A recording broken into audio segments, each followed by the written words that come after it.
It's typical fishing weather, just not the kind you would expect over the southern atolls of the Maldives.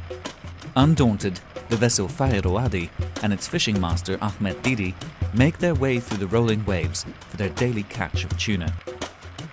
This may be a modern ship, but the technique used by its fishermen, pulling up the tuna with a simple pole and line, is as old as fishing itself. මේ දොශ්‍රීග මස්සරිකම් කුලංජේ සවබකි දිවේ රාජ්‍යයේ ආම්මුකෝ කුවර කුරීස්තරම් ෆෙසිකන් කුරා මස්සරිකමකි දොශ්‍රීග මස්සරිකමක වෙෆා දොශ්‍රීග මස්සරිකම් කුරුමකුම් මස්සරිකමක ඉතුරු බදලෙන් නාන්නාකම ලෆා කුරවේති දොශ්‍රීග මස්සරිකම කුර දෙන් දාජහාග මස්සරිකම් කුරාකම වඤ්ඤා ඒ දොහුගේ කමකෂේ කම්වානි එමෙම දාජහාග මස්සරිකම් කොග්ගෙන් රාජ්‍යයේ මස්සරිකම් දුවහක දශදානකම ලෆා කුරවේති Pole and line fishing is a selective and therefore more sustainable way to catch tuna. Only fish of a certain size are caught, leaving juveniles to grow to spawning age and replenish the stock in the future. Small bait fish are thrown over the side of the boat to lure the tuna to the water surface. The fishermen use the acceleration of the fish as they race to get their prey, hook them and fling them onto the ship's flat deck. The Maldivian tuna fishery forms a sharp contrast to how most tuna is caught elsewhere. Being one of the world's most favoured fish, tuna stocks are being heavily overfished around the globe. Here in the Pacific, one of the world's largest remaining tuna fishing grounds, most skipjack is caught by a method known as purse seining. A large net is drawn around a school of fish by a skiff and then tightened from the bottom like a purse.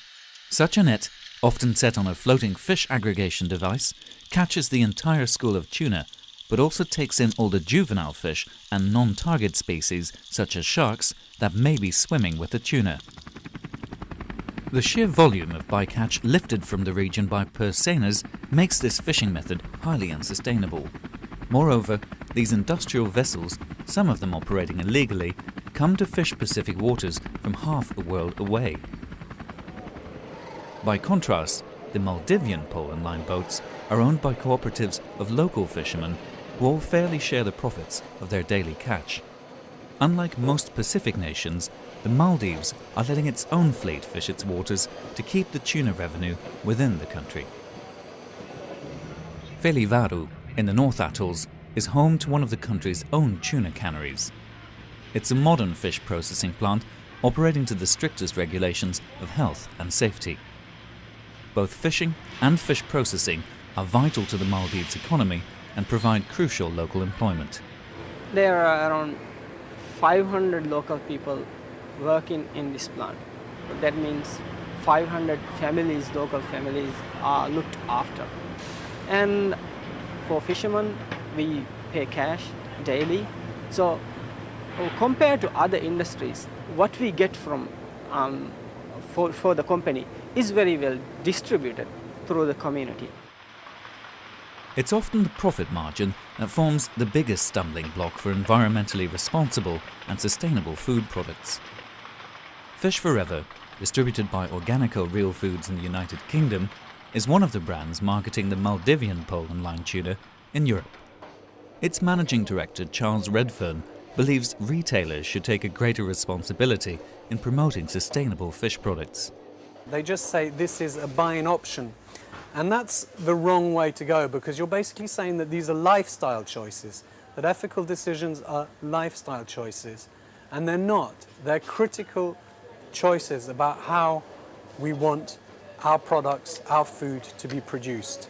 So I would like to see the retailers maybe being less neutral about this and actually working very hard to push it.